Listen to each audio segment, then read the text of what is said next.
दरबार में लारा ध्रुव को अपमानित करती है। कहती है तू कमजोर है, 9वीं स्टार की शक्ति नहीं ला पाया, मैं तुझसे शादी नहीं करूंगी। ध्रुव गुस्से में उस पर हमला करता है, लेकिन लारा उसे आसानी से हरा देती है। पूरा दरबार हंसता है। ध्रुव टूटकर अपनी माँ की कब्र पर जाता है, रोता है, अपनी किस्मत को कोसता है। तभी उसकी अंगूठी रंग बदलती है, आंधी चलती है। धुएं में विदुर नाम का बूढ़ा स्पिरिट प्रकट होता है। वो ध्रुव को हवा में उठाता है और कहता है, मैं तेरी माँ की मृत्यु के बारे में जानता हूँ। मैं तुझे इतना ताकतवर बना दूंगा कि तू लारा को हरा सके। विदुर 3 शर्तें रखता है। उसे अंगूठी से आजाद करना, नीलाम घर में जाकर कुछ खास चीज लाना और लारा से शादी की पहली रात बदला लेना। ध्रुव बेहोश हो जाता है। उसके बाद पावर टेस्ट होता है। ध्रुव फिर फेल हो जाता है। सब उसे शून्य कहकर ताने मारते हैं। ध्रुव की ट्रेनिंग शुरू होती है। विदुर उसे एक पहाड़ी पर ले जाता है और बोलता है, तू पहले अपनी बॉडी को तोड़, फिर नहीं बनाएगा। ध्रुव को भारी पत्थरों से एक्सरसाइज करवाता है, भूखा रखता है। ध्रुव बार बार गिरता है, लेकिन उठता है। शाम को विदुर उसे एक रहस्य बताता है। असल में ध्रुव की मां को लारा के परिवार ने ही मारा था। ध्रुव गुस्से से फट पड़ता है। तभी विदुर उसे बताता है कि लारा की असली शक्ति उसकी आंखों में है। अगर उसे आंखों में हमला किया जाए तो वो हार सकती है। अचानक 3 गुंडे आते हैं ध्रुव को मारने। ध्रुव उनसे पहली बार ट्रेनिंग के बाद लड़ता है और बमुश्किल तीनों को हरा देता है। विदुर मुस्कुराता है और कहता है, अब तेरी असली ट्रेनिंग शुरू होती है।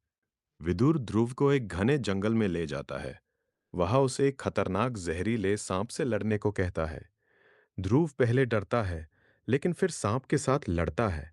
सांप उसे काट लेता है। विदुर उसे दवा देकर बचाता है और कहता है, दर्द से डरोगे तो कभी ताकतवर नहीं बन पाओगे। रात को ध्रुव को बुखार चढ़ जाता है। उसी हालत में उसे सपना आता है कि लारा और विक्रम उसकी मां को मार रहे हैं। ध्रुव चीख तेज कर देता है। दूसरी तरफ लारा को खबर मिलती है कि ध्रुव जिंदा है। वो हैरान हो जाती है और कहती है, उसे ढूंढकर मार दो, वो कभी भी खतरा बन सकता है। ध्रुव की ट्रेनिंग और सख्त हो जाती है। विदुर उसे एक झरने के नीचे खड़ा रहने को कहता है। ध्रुव 8 घंटे तक वहां खड़ा रहता है, शरीर कांप रहा होता है। फिर विदुर उसे एक पहाड़ से कूदने को बोलता है। ध्रुव डरता है, लेकिन कूद पड़ता है और नीचे पानी में गिरता है। इसके बाद विदुर उसे एक नई तकनीक सिखाता है, शैडो फिस्ट, यानी इतनी तेज मुक्का मारना कि दुश्मन को दिखे नहीं। ध्रुव रात भर इसकी प्रैक्टिस करता है। अचानक विदुर गायब हो जाता है और ध्रुव को अकेले छोड़ देता है। कहता है, जब तक मैं ना आऊं यही रहो। विदुर ध्रुव को जंगल में अकेला छोड़ देता है। वहां भूख प्यास से तड़पता है। एक भेड़िए का झुंड उस पर हमला कर देता है। ध्रुव बुरी तरह घायल होता है, लेकिन अपनी नई शैडो फिस्ट टेक्निक से सारे भेड़ियों को हरा देता है। जब वो थककर गिर पड़ता है, तभी विदुर वापस आता है। वो ध्रुव को उठाता है और कहता है, अब तू तैयार है असली ट्रेनिंग के लिए। दूसरी तरफ लारा के भाई विक्रम शहर में एक नया प्लान बना रहा होता है कि ध्रुव को ढूंढकर खत्म कर दिया जाए। विदुर ध्रुव को एक गुफा में ले जाता है। वहां एक पुराना योद्धा की कब्र होती है। विदुर कहता है, यहां से एक खास तलवार निकालनी है, लेकिन वो तलवार जादुई है और जो भी उसको छुएगा उसका खून चूस लेगी। ध्रुव तलवार को छूता है, तलवार उसे मारने लगती है। वो बहुत तकलीफ में होता है, लेकिन फिर भी तलवार को कंट्रोल कर लेता है। विदुर खुश होता है और कहता है, अब तेरे अंदर असली योद्धा जाग गया है। रात को ध्रुव तलवार लेकर सोता है और सपने में अपनी मां को देखता है, जो उसे आशीर्वाद देती है।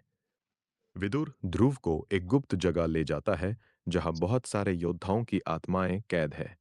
वहां एक पुरानी औरत मिलती है, जो ध्रुव को अपनी शक्ति का एक हिस्सा देती है। इससे ध्रुव की ताकत बहुत बढ़ जाती है, लेकिन तभी लारा के आदमी वहां पहुंच जाते हैं। ध्रुव उनसे पहली बार अपनी नई ताकत के साथ लड़ता है और सबको अकेले ही हरा देता है। विदुर मुस्कुराते हुए कहता है, अब तो तैयार है शहर वापस जाने के लिए। ध्रुव शहर में लौटता है। उसकी हालत देखकर कोई भी उसे पहचान नहीं पाता। वो एक गली में छिप कर बैठता है। तभी उसकी पुरानी दोस्त ईरा वहां से गुजरती है। ईरा उसे पहचान लेती है और बहुत खुश होती है। वो ध्रुव को अपने घर ले जाती है और खाना खिलाती है। ध्रुव ईरा को बताता है कि उसने अपनी सारी ताकत वापस पा ली है। ईरा उसे चेतावनी देती है कि लारा अब और भी ताकतवर हो गई है। अचानक लारा के गुंडे ईरा के घर पर हमला कर देते हैं। लारा के गुंडे ईरा के घर पर हमला करते हैं। ध्रुव उन्हें अकेले ही हरा देता है और किसी को भी जिंदा नहीं छोड़ता। ईरा डर जाती है। वो इतना खूनी ध्रुव पहले कभी नहीं देखी थी। ध्रुव ईरा को आश्वासन देता है कि वो उसे कभी नुकसान नहीं होने देगा। फिर वो ईरा से पूछता है कि लारा अब कहाँ है और क्या कर रही है।